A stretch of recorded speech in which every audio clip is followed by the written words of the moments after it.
aujourd'hui, on va vous parler des sujets d'actualité autour de la data. Donc tout ce qui porte sur les cookies tiers, le consent mode, le DMA, Enhanced Conversion, etc. Tous ces termes qu'on a pu entendre à la fin de l'année dernière et sur ce début d'année également, et qu'on va entendre encore pendant quelques mois, je pense. Donc on va essayer de vous expliquer assez simplement tous ces termes-là. N'hésitez pas, surtout pendant l'intervention, à poser toutes vos questions au fil de l'eau si vous voulez, et on prévoira aussi un temps à la fin de l'intervention pour échanger sur vos différentes questions. Donc pour me présenter, donc moi je suis Yannick Lucas, je suis responsable du pôle web analyse chez Youmens, et donc je suis accompagné aujourd'hui. Donc, moi, je suis Aline Pérez, je suis la responsable du pôle web marketing de Youmens, donc toute la partie SEA, social ads, notamment gestion de campagne payante. Du coup, donc, pourquoi on vous parle en fait aujourd'hui de ces sujets-là? En fait, ça s'inscrit dans un sujet data plus global. Et en fait, aujourd'hui, ces sujets-là de data sont clés chez nous parce qu'ils contribuent à la performance. En fait, comment la data aujourd'hui contribue à la performance dans nos campagnes et dans les stratégies digitales. C'est parce que déjà, ça va nous permettre de piloter, en gros, ça va vous permettre de piloter forcément vos stratégies digitales, donc savoir forcément ce qui marche, ce qui ne marche pas, pouvoir en fait déjà se dire cet indicateur-là, mesurer des indicateurs, ce que vous connaissez, un lead, CPL, et pouvoir se dire, bon, bah, quand j'ai un bon CPL, j'essaie de reproduire cette situation-là. Quand il est moins bon, j'essaie de contrecarrer et d'optimiser. Donc, c'est ce qui va nous permettre de finalement continuer de faire ce qui marche bien et d'arrêter ou d'optimiser ce qui ne marche pas. La data va aussi nous permettre de nourrir les algorithmes. Qu'est-ce que ça veut dire et nourrir les plateformes derrière? En fait, aujourd'hui, la data est une data de mesure, mais également de ciblage. Aujourd'hui, il est important sur tout ce qui est plateforme média, donc pour les plus connus, Google Ads, Meta Ads, DV360 pour des dispositifs programmatiques en notoriété, etc., d'avoir de la data pour orienter en termes de ciblage. Dire qui sont mes clients, ces clients-là ont de la valeur, je souhaite donc cibler ces personnes-là ou des personnes proches, qui sont mes prospects à meilleur potentiel pour pouvoir aller justement cibler ces personnes-là. Et donc cette data-là va permettre d'orienter finalement les plateformes sur les bons profils. Et le troisième point qui fait que c'est un enjeu clé aujourd'hui en 2024, c'est de pouvoir en fait arbitrer, c'est-à-dire qu'au-delà de ces indicateurs un peu digitaux dont on parlait, qui sont classiques, ROI, taux de conversion, CPL, lead, c'est de pouvoir aussi arbitrer vos stratégies digitales sur la performance économique réelle. Donc également en termes de marge, d'acquisition client, de rétention client. Et tout ça, ça veut dire une mesure et une mesure robuste. Sauf qu'aujourd'hui, on va dire aujourd'hui en 2024 et en 2023 et sur les prochaines années, globalement, on est donc sur un contexte finalement de mesure et de collecte où on a des algorithmes qui sont de plus en plus gourmands. Grosso modo, côté SEA, gestion de campagne social ads, vous avez des nouveaux types de campagnes qui sont apparus que peut-être vous connaissez parce que vous les avez vus passer dans les actus, dans votre réveil ou parce que vous les opérez déjà, qui sont notamment des campagnes comme Performance Max ou Demand Gen chez Google et Meta de manière générale et aussi un environnement très algorithmique. Et les algorithmes sont de plus en plus gourmands en termes de data. Ils fonctionnent de mieux en mieux, mais ont besoin de plus en plus de data et de signaux précis. Sauf qu'on est face à un contexte où cette data-là, en 2024, elle va être de plus en plus compliquée finalement à mesurer. Donc déjà, à collecter, et deux, pour avoir une qualité de données finalement. Au-delà de la mesure, juste d'avoir cette qualité de données. Donc moi, je posais les bases un petit peu, et maintenant, je vais laisser Yannick vous expliquer un petit peu plus ces contraintes justement techniques. Oui, complètement. Après, on peut avoir différentes approches sur le sujet. Soit on peut le voir comme une contrainte parce qu'il y a de plus en plus de pertes de données, soit on peut le voir comme une opportunité. Parce qu'on va prendre de l'avance sur nos concurrents, on va capter plus de données pour mieux nourrir les algos et on aura des performances qui seront nettement meilleures. Je vous ai remis un petit historique de ce qui s'est passé depuis 2018, parce qu'on a quand même chaque année des petits sujets à traiter en termes de tracking. Donc, sujets qui sont vraiment liés à la réglementation aujourd'hui, parce qu'on a eu, comme on peut le voir, une prise de conscience collective sur les données personnelles. On n'avait pas trop de cadres auparavant, avant 2018, et donc est arrivé en 2018 le RGPD, donc tout ce qui est lié à la réglementation européenne sur la collecte des données, le retraitement des données, le stockage des données. On en avait besoin. Et donc, maintenant, à partir de cette date-là, on a été un peu plus éclairé. Suite à cela, on a eu certains navigateurs comme Safari et comme Firefox qui n'ont pas voulu être responsables en fait, de la collecte de données, et notamment les cookies tiers. Donc ils ont souhaité arrêter de collecter ces cookies tiers. Donc les cookies tiers sont des cookies qui sont collectés par une plateforme et qui sont utilisés par une autre. Donc par exemple, on peut par exemple collecter de la donnée Analytics, faire des audiences avec cette donnée et ensuite la réinjecter dans Google Ads pour faire du remarketing. Donc ça a été de plus en plus compliqué à cause de ces navigateurs qui ont souhaité arrêter en fait, d'être responsables de cette donnée collectée-là.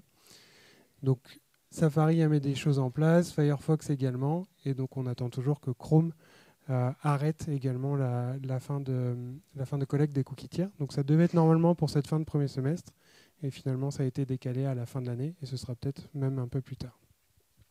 Donc ça a un gros impact forcément pour eux, parce qu'ils ont un produit Google Ads qui est en face, et donc s'il y a bas d'audience, forcément on va avoir moins de diffusion et moins de performance, et donc moins de dépenses in fine de la part des annonceurs. En parallèle de ça, on a eu également une démocratisation des adblockers. Donc il y a de plus en plus de personnes qui utilisent des adblocks, ce qui fait qu'on collecte de moins en moins de données dans les outils d'analytics. Et la petite nouveauté pour cette année, c'est ce qu'on appelle le DMA, le Digital Market Act. Donc c'est encore une nouvelle réglementation qui vise à baisser un peu le monopole des GAFAM finalement. Et donc chacun a eu des contraintes. Pour Google Ads, ça a été par exemple le fait de collecter le consentement sur le bandeau de cookies et de donner l'information à Google Ads. Sans ça, Google arrête de collecter des audiences et arrête aussi de remonter des données de conversion. Donc c'est un sujet légal pour Google. Pour d'autres plateformes comme Meta par exemple, ça a été également la dissociation de certains produits, Messenger et les réseaux sociaux. Pour LinkedIn également. Voilà. Et en fait, chaque plateforme a après des contraintes différentes qui sont imposées par le DMA. C'est ça, chaque plateforme s'est un peu conformée différemment. Et notamment Meta qui a mis en place le fait d'avoir des comptes payants. C'est dans cette dimension-là. En fait, Google Ads a fait le choix de se dire, moi, je vais récolter la preuve de consentement. Vous, annonceurs, vous l'avez déjà, en fait, parce que vous avez des bandeaux cookies. Donc, on va les récupérer. On va se câbler, en fait, avec ces bandeaux cookies pour dire, oui, en gros, régulateur, c'est bon, j'ai bien récupéré la preuve que ce monsieur, il m'a autorisé à utiliser il a autorisé mon annonceur à utiliser sa donnée, donc je peux moi-même l'utiliser, grosso modo. Meta, je vais être un peu vulgaire, moins pris la tête, on va dire, et s'est dit, de toute façon, vous voulez plus de publicité, vous payez, grosso modo. Et il a reporté finalement la responsabilité plutôt sur l'utilisateur final. Et aujourd'hui, un produit comme Microsoft Ads, lui, n'est pas impacté. Donc, ils n'ont pas besoin de collecter cette preuve de consentement comme c'est le cas pour Google Ads. Donc, c'est un peu particulier parce que les règles ne sont pas les mêmes pour tous. Et voilà. Est-ce que vous avez des questions là-dessus déjà? Non?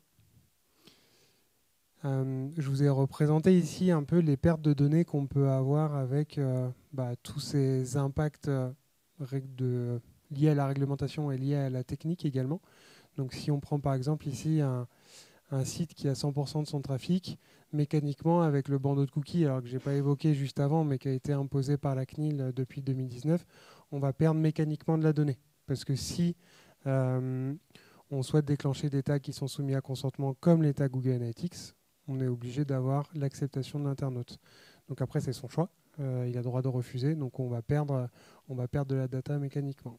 On va perdre de la data aussi face à des personnes qui ont mis en place des adblocks.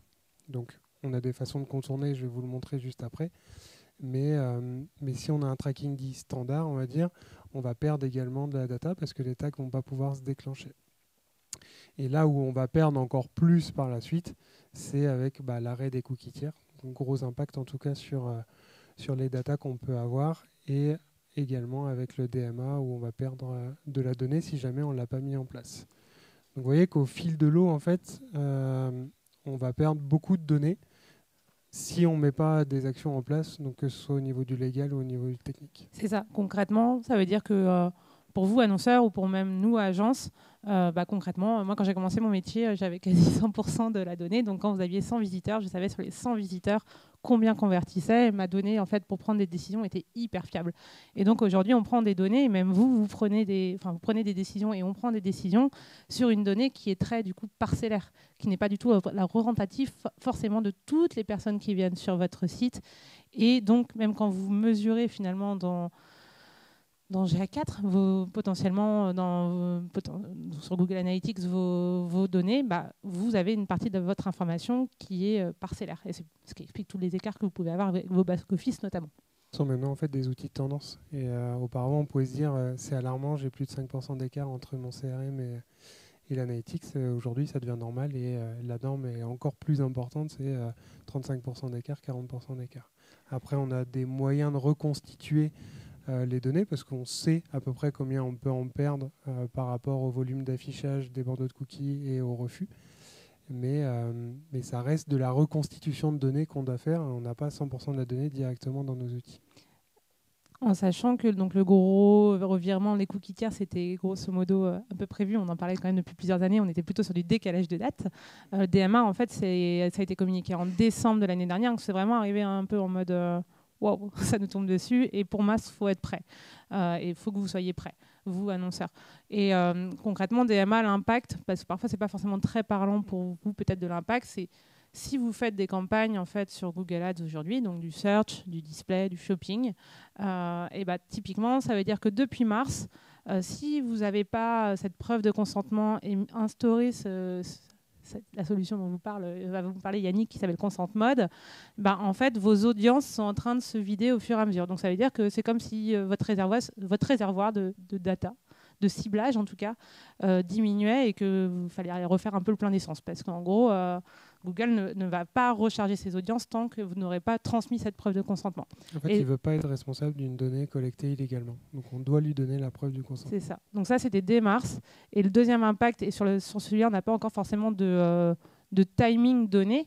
En fait, c'est un impact sur les conversions.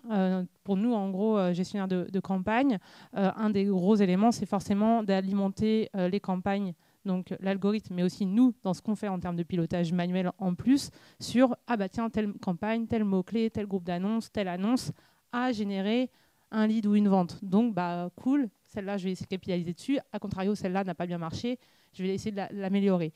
Et ça, logiquement, en fait, ils n'ont pas encore communiqué sur une date, mais sur 2024, le fait de ne pas avoir cette preuve de consentement via Consent Mode va aussi impacter cette donnée de conversion qui est le niveau encore plus stratégique parce qu'il touche là, du coup, à la mesure en plus, et pas juste au ciblage.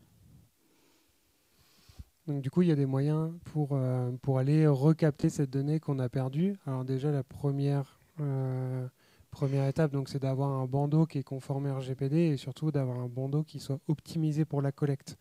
Il ne faut pas le voir uniquement comme un sujet légal. Je dois mettre un bandeau et donc je mets un bandeau tarte au citron en bas de page qui ne bloque pas la navigation et on ne viendra pas m'embêter sur la partie légale. Faut vraiment le voir comme un moyen de collecter plus de données. On sait qu'on va en perdre, mais il faut en perdre le moins possible. Donc il faut utiliser vraiment des solutions sérieuses, type Didomi par exemple, où on peut venir bloquer la navigation pour imposer directement un choix à l'internaute. Donc il doit accepter, il doit refuser ou il doit s'en aller. Mais en tout cas, on ne le laisse pas naviguer s'il n'a pas interagi avec le bandeau. Donc ça nous permet d'avoir une action directe et surtout de collecter des stats. Parce qu'avec des solutions comme celle-ci, on peut savoir combien il y a eu d'affichage, combien de refus, combien de rebonds, combien d'acceptations. Et donc ça permet derrière de reconstituer aussi les données qu'on a pu perdre. Donc ça, c'est vraiment la première étape et elle est importante. Ensuite, on a des moyens de contourner les adblocks, donc avec des solutions comme le server-side dont je vais vous parler tout à l'heure. Sur les cookies tiers, là pour le coup, c'est les navigateurs qui arrêtent de collecter cette donnée-là. On n'a aujourd'hui pas beaucoup de solutions techniques pour pouvoir contrer ça. Et par contre, sur la partie DMA, là, c'est quelque chose qu'il faut mettre en place. Et sachant qu'on ne l'a pas abordé tout à l'heure, mais le DMA, c'est envoyer l'information du consentement à la plateforme Google, par exemple, si on prend Google. Mais c'est aussi, donc on envoie l'information d'acceptation, mais on envoie aussi la donnée de refus à Google, ce qui lui permet derrière de modéliser la perte de conversion que vous avez eue par rapport au volume de refus. Et donc comme ça, il va pouvoir mieux nourrir son algorithme et avoir des meilleures performances. Donc c'est dans ce sens-là où je vous dis que c'est une opportunité aussi de mettre en place le DMA, parce que ça permet de mieux les algorithmes et d'essayer de modéliser la donnée qu'on a pu perdre. Aline, tu voulais rajouter quelque chose ? Non, c'est très clair, je pense. On va revenir sur les solutions un petit peu. Donc voilà un peu le schéma idéal qu'on peut avoir quand on fait aujourd'hui du tracking. Donc on n'est plus juste sur un tag en dur qui est mis en place sur un site. Ça devient de plus en plus complexe et c'est pas fini. Donc si on prend ici notre site web... C'est à ce moment-là qu'ils ont mal au crâne et qu'ils disent oh. Non, on va vous expliquer le schéma, vous inquiétez pas. Donc si on prend ici notre site web, donc on a la première étape, avoir un bandeau de cookies qui est optimisé pour la collecte de données au max. Donc ça, on en a parlé juste avant. L'idée après, c'est de mieux collecter. Donc on ne va pas juste injecter de la donnée dans Google Analytics. L'idée, c'est dans les outils d'Analytics, maintenant, c'est d'injecter aussi de la donnée dans les plateformes médias directement. Donc on va utiliser tous les tags médias parce qu'on sait qu'ils peuvent collecter plus d'informations que les plateformes Analytics. Donc ça permet de mieux nourrir les algorithmes pour mieux piloter toujours. On va essayer aussi de récupérer un maximum d'informations first party, parce que c'est aussi ça la clé. Quand on n'a plus de cookies tiers, c'est de collecter de la donnée first party et de l'injecter dans les plateformes médias. Donc quand je dis first party, c'est nom, prénom, adresse email, numéro de téléphone, adresse postale. Ça, c'est des choses qu'on peut intégrer maintenant dans les plateformes médias, donc avec notamment Enhanced Conversion, qui est la nouvelle version du tag Google Ads. En fait, sur la donnée first party, pour en faire quelque chose de visuel, je pense qu'historiquement, vous voyez, vous fournissiez sûrement des exports de vos clients ou des exports de vos prospects à votre agence, ou vous le faisiez vous-même et vous les importiez dans Google Ads, ce qui va permettre de cibler. Google Ads va prendre ses emails, grosso modo, je schématise, ses emails, ses téléphones, et va les remettre en correspondance avec des profils Google notamment, qu'il a de son côté pour se dire cette personne-là, c'est une personne en ciblage. Donc aujourd'hui, déjà, pour faire cet import-là, il faut logiquement avoir recueilli le consentement de la personne et avoir cette preuve de consentement. Ce qui n'est pas forcément... souvent, vous ne l'avez pas forcément stocké en CRM. Et c'est parfois assez dur de recouper CRM et bandeau de consentement. Et donc, il y a des solutions alternatives. Enhanced Conversion, je pense que tu vas le représenter, en est une, parce que, pour schématiser un petit peu rapidement, Enhanced Conversion, c'est donc un tag Google Ads qui va en fait récupérer l'email et le téléphone, toute la donnée personnelle qu'une personne va avoir déposée dans un formulaire, donc formulaire de contact, formulaire de connexion, formulaire d'achat, pour la transmettre à Google Ads. Et donc, on va pouvoir faire des listes qui ne sont pas des exports de vos CRM, mais qui sont des listes toujours de clients, parce que c'est la donnée first party, c'est votre donnée à vous, c'est vos clients à vous, mais qui ont été stockés par Google, grosso modo. Bien sûr, ça reste soumis à consentement préalable. C'est clair, vous avez des questions ? C'est bon ? Oui, les listes de clients vont servir à créer des audiences après. Vous allez généralement les segmenter et on va pouvoir créer des audiences de clients ambassadeurs, de clients endormis, de clients de prospects pour aller soit cibler ces personnes-là spécifiquement, soit s'en servir comme signal. Donc c'est comme finalement profiling pour se dire ces personnes-là ont une forte valeur pour moi. Du coup, base-toi là-dessus pour aller chercher de nouveaux prospects. Je schématise. Et après, un autre axe qu'on peut avoir, c'est aussi de réinjecter de la donnée first, du coup, directement dans les plateformes médias, mais depuis les données CRM. Donc, je m'explique, vous rentrez un lead sur votre site internet, vous captez que ce lead vient de Google Ads. Une fois que ce lead s'est transformé en acheteur, par exemple, et qu'il a généré du chiffre d'affaires, vous revenez donc donner l'information à Google Ads. Et donc là, vous allez pouvoir piloter non plus au lead, au CPL, mais plutôt au coût par vente, au CPV. Donc ça permettra aussi de prendre les meilleures décisions. Parce qu'on peut avoir des leviers qui génèrent des coûts par lead qui sont très intéressants, beaucoup de volume de leads, mais qui ne se transforment pas derrière. Donc c'est important de se focaliser vraiment sur ceux qui génèrent du business derrière. Et donc ensuite, toute l'idée de ce suivi qu'on peut appeler suivi de transformation finale. Donc que sont devenus mes leads ? Est-ce qu'ils ont généré du chiffre d'affaires et combien là, l'idée, c'est d'intégrer ça dans des bases de données pour ensuite les exploiter dans des reporting. Le reporting, c'est vraiment l'outil qui vous permet de prendre vos propres décisions sur les leviers, même si aujourd'hui, vous avez quand même des algorithmes qui sont en capacité de prendre des décisions eux-mêmes. En fait, cette partie-là finale, c'est vraiment l'idée de réconcilier une source originelle qui est plutôt généralement une source de mesure, Analytics, Piano, etc., avec une source de transformation, donc qui est plutôt une source commerciale de votre côté, issue de vos process commerciaux. Et déjà d'en avoir une analyse, un reporting, pouvoir prendre des décisions, se dire bon, à tel levier, ok, il me génère des leads, mais il me génère surtout des ventes, et c'est ça qui est important. Ou avec celui-là, je me rends compte que la lifetime value est beaucoup plus importante, etc. Et aussi que ces éléments en fait, d'analyse puissent être réinjectés, encore une fois, dans les plateformes médias, comme disait Yannick, parce que ça aussi, c'est un signal. Ok, ce lead-là initial que tu m'as capté, en plus, il avait une top valeur finale pour moi, donc il est encore plus important, donc c'est un ciblage plus pour moi, par rapport à mes objectifs marketing. Des questions là-dessus? Non?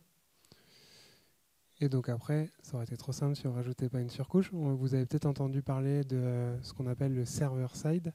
Le server-side, on a entendu beaucoup parler lorsqu'on parlait de la fin des cookies tiers, notamment de l'arrivée massive des adblocks.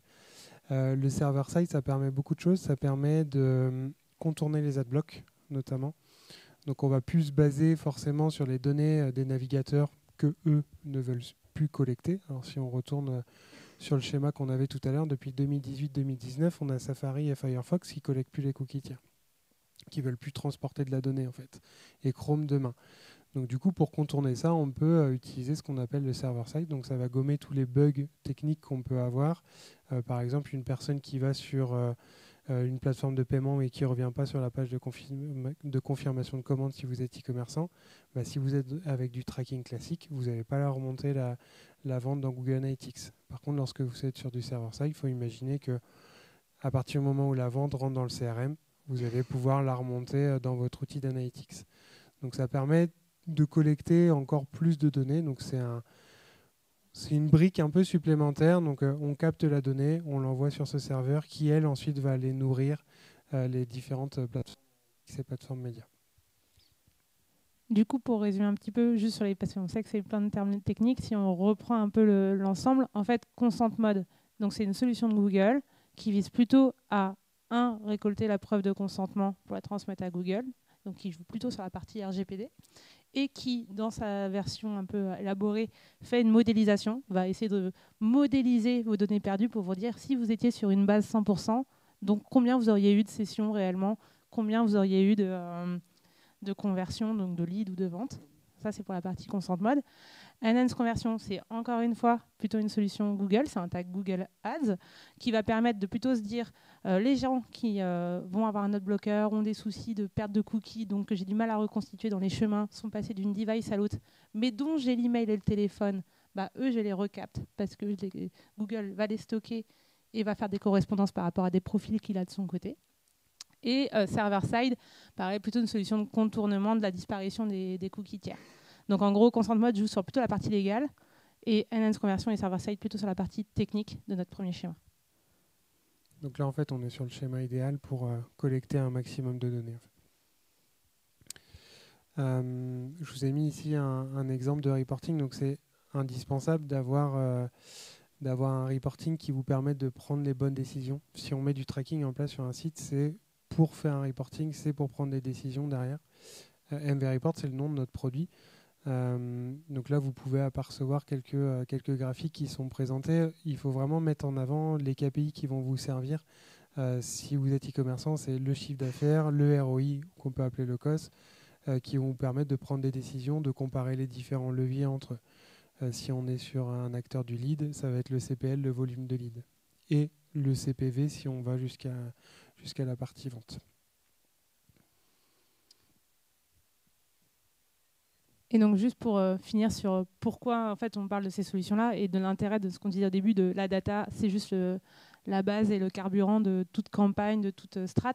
On vous a mis un petit exemple d'A/B test, en tout cas de cas client qui a été fait. En fait, la version A, c'est un pilotage classique, c'est-à-dire sans consent mode, donc sans la modélisation que ça apporte, le fait de récupérer une partie des conversions qu'on ne mesurait plus, qui sont quand même modélisées, et avec la mise en place de Enhanced Conversion, donc pareil, récupérer une partie des chemins de conversion qu'on perdait.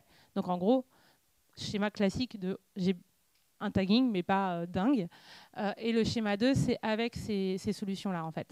Ce qu'il apparaît, en fait, c'est que, grosso modo, ce qui va être intéressant, on va éliminer les effets d'investissement et de conversion. C'est surtout que votre CPL, en gros, il diminue de 7%. Donc là, c'était sur un petit périmètre, un petit périmètre, quand même, un périmètre conséquent, mais petite période. Et c'est surtout se dire, c'est pas le gain là de conversion, c'est pas un gain de mesure. C'est pas juste j'ai mieux mesuré, donc en fait les 80 conversions, je les avais par ailleurs, c'est juste que je ne les mesurais pas. Non, c'était à périmètre de conversion identique, donc tag qui fonctionnait pareil.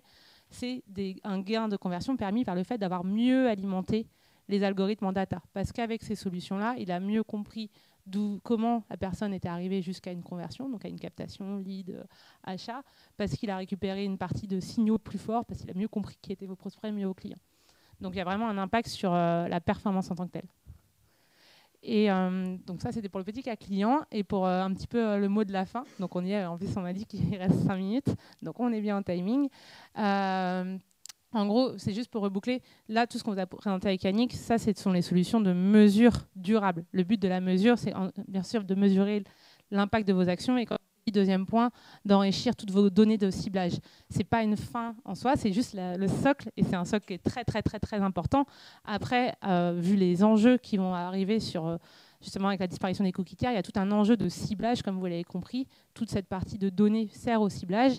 Ce n'est pas la seule. En fait, le fait de mieux exploiter toute votre donnée first party, et Yannick a commencé à en parler, on a parlé par exemple des clients et des prospects, mais au-delà des clients et des prospects, vous avez toute une donnée transactionnelle qu'on a évoquée, qu'il faut faire remonter dans vos stratégies digitales. Vous avez des données en fait marketing d'analyse en fait dans vos clients, de qui sont vos meilleurs clients, qui sont vos ambassadeurs, etc. Et en fait, après toute cette donnée-là, donc là, je reboucle avec, c'est pas nous les spécialistes, mais je vais reboucler avec la conférence de Guilain, pour ceux qui l'ont vu, qui est passée en début d'après-midi. Elle peut être enrichie avec de la donnée tierce, gratuite ou payante d'ailleurs, cette donnée tierce, pour justement avoir une meilleure analyse de vos clients actuels, pouvoir dessiner des segments, et c'est ces segments-là qu'il faut réintroduire ensuite en fait, dans les plateformes médias. Et c'est ça notamment qui fera ce que disait Yannick au début, pas que de se conformer à la contrainte, mais aussi de se différencier par rapport aux concurrents et d'être un petit peu en avance et d'aller plus loin en fait, dans vos stratégies digitales. Voilà sur le mot de la fin. Une demi-heure, c'est un peu court pour parler de ces sujets-là. Est-ce que vous avez des questions ? Ouais ?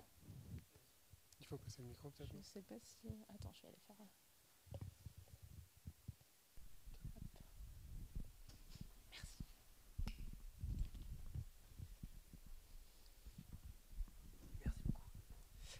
Juste quelques slides en arrière là, avec tout le schéma avec la data warehouse notamment. C'est peut-être parce que j'utilise pas toutes les plateformes médias qui sont là, mais il me semble que une fois qu'on transmet la data CRM par exemple dans Google Ads, on peut déjà avoir les données de conversion, de valeur de conversion, etc. Quel est l'intérêt du coup d'avoir cette flèche supplémentaire entre la donnée first party et la data warehouse ? Est-ce qu'on n'a pas déjà toute la donnée disponible au sein du média? Et sinon, du coup, qu'est-ce que vous avez comme exemple de données pertinentes que vous utilisez, vous, dans vos campagnes ou dans vos reports, que vous utilisez pour enrichir l'analyse et puis enrichir, du coup, vos campagnes? En fait, ce que vous dites, ça va dépendre aussi de votre infrastructure technique. Dans votre cas, je pense que vous avez en tête notamment un HubSpot ou un Marketo, ce qui est tout à fait logique, et qui réconcilie en effet le lead, la vente et tout le chemin. Et en effet, dans ce cas-là, le couplage de l'un fait en général les deux, même si, par exemple, pour le cas d'un HubSpot, vous pouvez importer une conversion de type lead et pas forcément une conversion de type vente. Or, c'est important d'avoir les deux signaux. Mais vous avez des infrastructures techniques où, par exemple, pour certains de nos clients, ils vont avoir un CRM, Salesforce, qui va faire la partie transfo, mais qui ne va pas forcément être réconcilié avec la data de lead. Et parfois, vous avez des infrastructures techniques où tout ça, ça ne communique pas ensemble, en fait.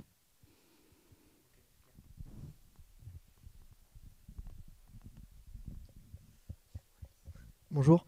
Moi, je voulais savoir la différence entre le consent mode V2 et la V1. Est-ce que c'est uniquement la modélisation ? Et même question pour la différence entre les conversions avancées et le customer match. Ouais, en fait, entre le V1 et le V2, alors donc tout part d'un tag Google Ads, finalement, qui est soumis à consentement. Lorsqu'on est sur le consent mode V1, on va informer Google qu'on a eu un consentement positif. Lorsqu'on est sur le V2, on va aussi l'informer qu'on a eu un consentement négatif, enfin un refus en tout cas de consentement. Donc c'est la différence entre les deux. Et du coup, le V2 permet de faire toute cette modélisation. En fait, il permet une modélisation plus avancée parce que notamment dans le ping, vous avez beaucoup plus d'informations, notamment d'IP, sur l'agent, etc., qui sont transmis. Le ping, c'est ce qui est envoyé à Google en cas de refus. Et pour la deuxième question, qui était, je me permets de répondre, ça va peut-être plus SEA sur la deuxième question, donc c'est peut-être plus ma partie sur les conversions avancées versus Customer Match. Donc conversion avancée, c'est Enhanced Conversion, c'est pareil, parce que c'est vrai que les deux, c'est juste la version française, quoi. Et donc en fait, il y en a, Enhanced Conversion vous permet de faire de la mesure, donc déjà de réconcilier une partie de données, donc niveau campagne. Sans Enhanced Conversion, j'ai schématisé, j'ai investi 100, j'ai généré 80 leads, imaginons.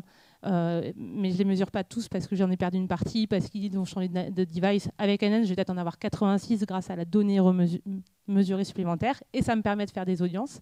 Alors que Customer Match, c'est juste des audiences. C'est juste, vous prenez votre base exportée de votre CRM, vous la mettez dans Google Ads. Je ne sais pas si c'est... Ok, super. Vous avez d'autres questions ? C'est un peu plus clair pour vous ? Super. Eh ben, merci beaucoup. Merci à vous.